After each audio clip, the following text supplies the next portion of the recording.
আসসালামু আলাইকুম রহমতুল্লাহি বারাকাতুহু। প্রিয় বন্ধুরা, আমরা আমাদের গ্রামে এখন পর্যন্ত আমি সচরাচর এই গাছগুলো এখনও দেখি নাই, যেটাকে আমরা লজ্জাপতি গাছ হিসেবে চিনি। দেখেন এই যে এই এই দেখছেন, আমরা আমাদের গ্রামে এখনও দেখি না। এটার ফুলও আছে, এই যে এই দেখেন লজ্জাপতি গাছ। এই যে এই যে দেখেন, এই বন্ধ হয়ে গেছে। এই যে বন্ধ হয়ে গেছে, এই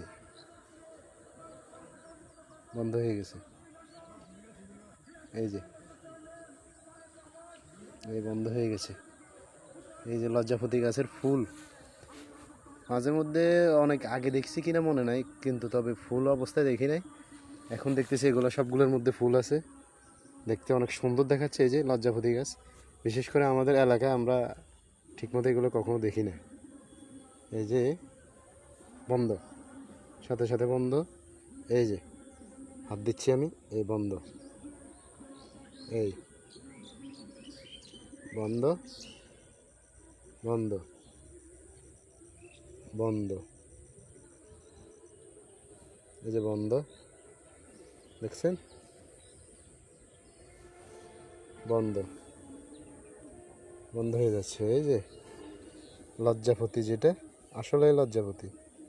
এই যে মানুষের হাত লাগলে লজ্জায় বন্ধ হয়ে যায়। এই যে শেষ।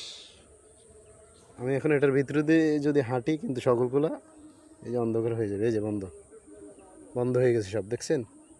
হাত দিলে এই আমি এখানে হাত দিব, এখন এটা বন্ধ হয়ে যাবে। এই যে সব বন্ধ হয়ে গেছে।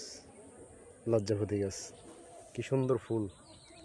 ওর একটা বাগান লজ্জাপতি গাছের, অনেক জায়গা আছে এগুলা। এই যে এই যে সুন্দরই দেখা যাচ্ছে লজ্জাপতি গাছের ফুলগুলো। আর বিশেষ করে আগে কখনো আমার দেখা হয় নাই, দেখিও নাই। এইদিকে এসে ভরপুর দেখতেছি, মনে হচ্ছে এটা বাগান, কেউ মনে হয় চাষ করে রাখছে এটাকে।